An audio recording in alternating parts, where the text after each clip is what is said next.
Assalamualaikum warahmatullahi wabarakatuh. Kami dari kelompok 6 akan menjelaskan apa yang dimaksud dengan user testing dan antarmuka masa depan dalam interaksi manusia dan komputer. Nah, kita masuk ke latar belakang. Dalam perkembangan teknologi informasi yang sangat pesat, telah mendorong terciptanya berbagai sistem interaksi antara manusia dan komputer. Semakin kompleks. Dalam hal ini, kenyamanan dan kemudahan pengguna menjadi faktor utama yang menentukan keberhasilan suatu sistem. User testing menjadi salah satu metode penting dalam mengevaluasi sejauh mana sebuah sistem dapat digunakan dengan efisien oleh pengguna.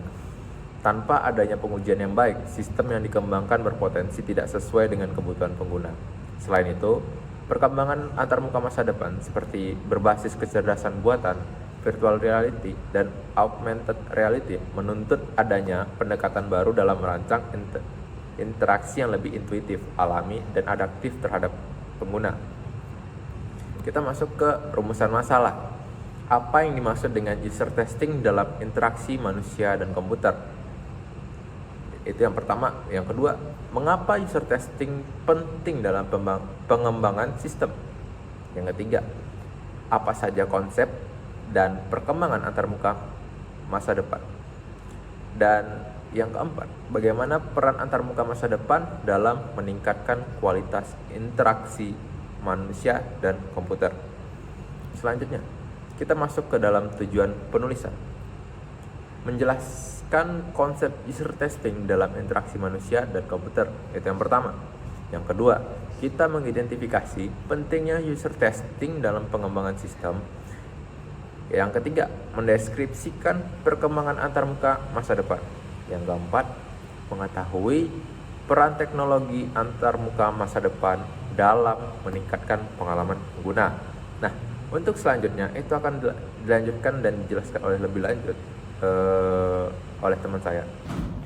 Baik, di sini saya akan menjelaskan mengenai user testing.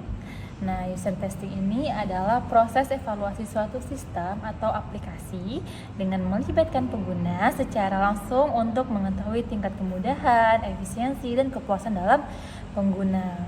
Nah, di sini user testing itu dibutuhkan untuk proses mencoba aplikasi langsung ke pengguna nyata untuk melihat apakah mereka benar-benar bisa menggunakan dengan mudah, cepat, dan tanpa kebingungan. Nah, masuk ke tujuan utama user testing, yaitu yang pertama ada mengidentifikasi masalah usability, kemudian memahami kebutuhan pengguna, kemudian ada meningkatkan kualitas sistem. Nah, mengidentifikasi masalah usability artinya nih mencari tahu nih bagian mana nih yang bikin pengguna kebingungan. Nah, contohnya misalnya tombol daftar ataupun tombol login itu ternyata kecil ataupun tidak terlihat oleh pengguna, ataupun warna yang terlalu terang sehingga membuat pengguna tidak nyaman. Maka itu dapat disimpulkan bahwasanya ini bisanya perlu diperbaiki. Nah, selanjutnya ada memahami kebutuhan pengguna. Kadang apa yang kita pikir itu penting belum tentu penting bagi pengguna.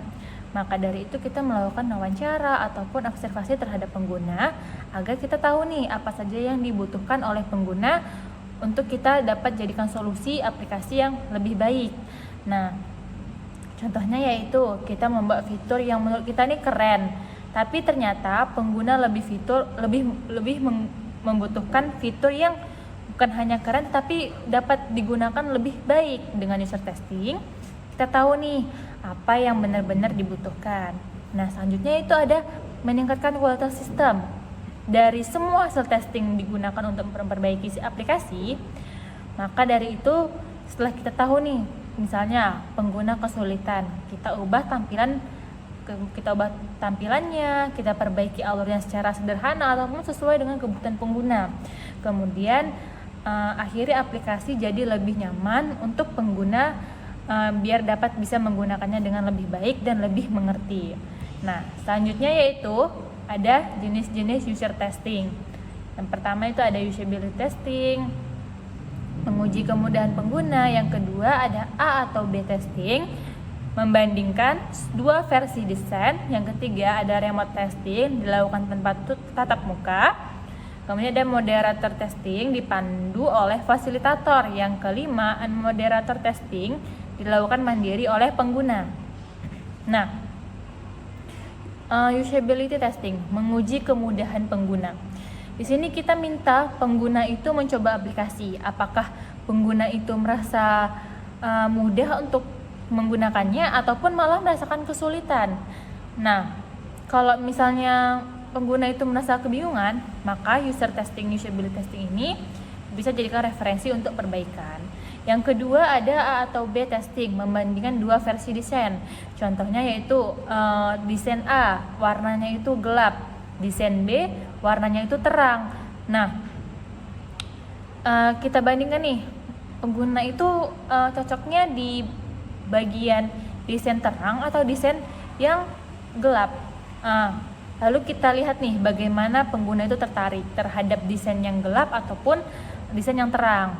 Kemudian ada remote testing, dilakukan tanpa tatap muka. Nah, penggunaan ini biasanya digunakan aplikasi secara di rumah ataupun online. Nah, seperti mencobanya melewati Zoom dan tidak bertatap muka ataupun tidak ketemu langsung. Nah, kemudian ada moderator testing, dipandu oleh fasilitator. Nah, ini fasilitator itu akan mengarahkan pengguna dan bisa langsung bertanya-tanya. Contohnya itu pembuat aplikasi memandu langsung pengguna untuk menggunakan aplikasinya. Nah, kemudian ada unmoderator testing, dilakukan mandiri oleh pengguna. Pengguna hanya mengikuti instruksi yang sudah disediakan. Seperti kita membaca buku panduan aplikasi dan mencoba sendiri tanpa ada yang mengajari.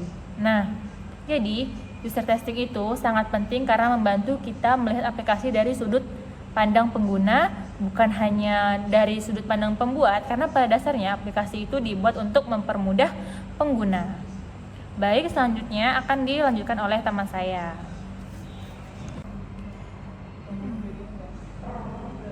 Selanjutnya yaitu materi yang saya sampaikan yaitu manfaat user testing. Nah, user testing itu yaitu proses pengujian atau pengujian aplikasi atau sistem yang digunakan untuk mempermudah sistem yang digunakan sesuai dengan kebutuhannya.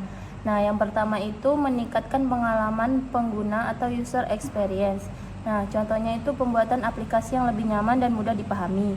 Yang kedua yaitu mengurangi kesalahan dalam sistem. Nah, yaitu di sini membantu menemukan bug atau masalah lebih awal. Nah, yang ketiga yaitu menghemat biaya perbaikan di masa depan. Nah, itu contohnya masalah yang diperbaiki sebelum sistem itu selesai dibuat. Nah, yang keempat itu membantu pengembalian keputusan desain. Nah, di sini menentukan desain yang lebih efektif bagi pengguna. Yang kelima yaitu menyesuaikan sistem bagi kebutuhan pengguna. Nah, aplikasi yang menjadi lebih sesuai dengan keinginan pengguna. Contohnya yaitu pada aplikasi belanja online, user testing ini dapat menunjukkan bahwa tombol pembayaran lebih sulit ditemukan. Nah, sehingga desain bisa diperbaiki lebih awal. Nah, selanjutnya ada pengertian antarmuka masa depan. Nah, antarmuka masa depan itu adalah bentuk interaksi antar manusia dan komputer yang memanfaatkan teknologi canggih untuk menciptakan pengalaman yang lebih alami, intuitif, dan interaktif. Nah, contohnya itu ada voice interface atau perintah suara. Nah, memberikan perintah suara seperti di Google atau di Siri. Nah, gestur kontrol atau gerakan tubuh yaitu menggunakan gerakan tangan atau tubuh untuk mengkontrol sebuah aplikasi atau sistem. Nah, yang ketiga yaitu brain computer interface. Nah, yaitu mengkontrol komputer menggunakan sinyal otak. Nah, augmented reality atau IR itu yaitu menggunakan objek virtual dengan dunia nyata seperti fitur Instagram. Nah, virtual reality atau VR itu adalah yaitu dunia virtual yang dapat dirasakan menggunakan headset atau VR. Nah, sekian presentasi yang dapat saya sampaikan. Selanjutnya yang akan dilanjutkan oleh teman saya. Baiklah, di sini saya akan melanjutkan presentasi. Yang di sini saya akan menjelaskan tentang teknologi antarmuka masa depan. Nah, seperti yang diketahui, antarmuka masa depan itu intinya cara manusia berinteraksi dengan komputer secara alami, pintar dan interaktif. Nah, di sini saya akan menyampaikan teknologinya. Yang pertama itu adalah artificial intelligence atau AI, yang dimana ini merupakan sistem lebih pintar dan adaptif. Nah, nanti misalnya TikTok nanti bisa muncul rekomendasi dari TikTok atau dari YouTube. Nah, itu menggunakan AI. Nah, yang kedua itu augmented reality atau AR, itu menggabungkan dunia nyata dan virtual. Gabungan dunia nyata dan digital ini seperti filter IG atau game viral yang dulu, yang ada game viral yang yaitu Pokemon Go, ya dimana dunia nyata dengan digital itu bergabung. Nah, yang ketiga itu virtual reality atau VR, yaitu lingkungan digital yang sepenuhnya, yang dimana kita masuk ke dunia digital sepenuhnya seperti game VR pakai headset. Nah, lanjutnya itu adalah Internet of Things atau IoT, yaitu semua perangkat saling terhubung, contohnya seperti smart home yang dimana lampu bisa dikontrol lewat HP. Nah, selanjutnya yaitu Natural User Interface atau NUI, yang dimana ini interaksi alami seperti suara, sentuhan atau gerakan, contohnya seperti touchscreen atau voice command, itu contoh dari NUI.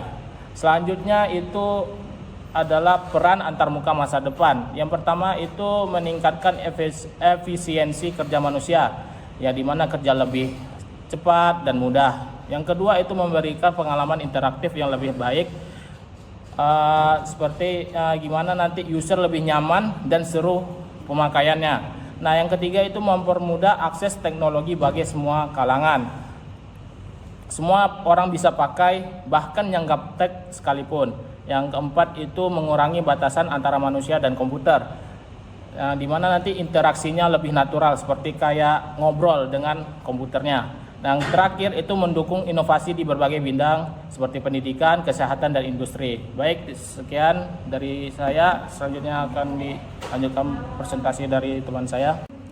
Selanjutnya, hubungan user testing dan antarmuka masa depan. Nah, di sini kita akan membahas hubungannya, mengapa user testing tetap menjadi bagian penting dalam pengembangan antarmuka masa depan. Teknologi secanggih apapun tetap harus diuji supaya apa? Yang pertama, sistemnya mudah digunakan. Yang kedua, tidak membingungkan pengguna. Ketiga, sesuai dengan kebutuhan manusia.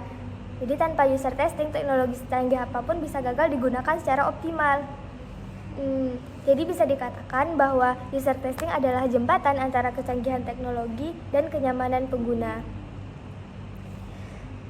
Selanjutnya, ada 3 kesimpulan dari pembahasan ini. Yang pertama, user testing sangat penting dalam memastikan sistem mudah digunakan dan sesuai dengan kebutuhan pengguna. Kedua, antarmuka masa depan membawa inovasi besar dalam interaksi manusia dan komputer. Ketiga, kombinasi user testing dan teknologi masa depan akan menghasilkan sistem yang lebih efektif, efisien, dan user-friendly. Selanjutnya untuk saran. Yang pertama, pengembang sistem diharapkan selalu melakukan user testing secara berkala untuk memastikan sistem sesuai dengan kebutuhan pengguna. Kedua, Perancangan antarmuka masa depan sebaiknya memperhatikan aspek kemudahan, kenyamanan, dan aksesibilitas bagi semua kalangan. Yang ketiga, perlu adanya pemanfaatan teknologi terbaru seperti Artificial Intelligence atau AI, yaitu kecerdasan buatan dan realitas virtual atau virtual reality atau VR secara bijak agar memberikan manfaat yang maksimal. Kemudian yang keempat, penelitian dan pengembangan dalam bidang interaksi manusia dan komputer perlu terus ditingkatkan guna menghasilkan inovasi yang lebih baik di masa depan. Demikian yang dapat saya sampaikan.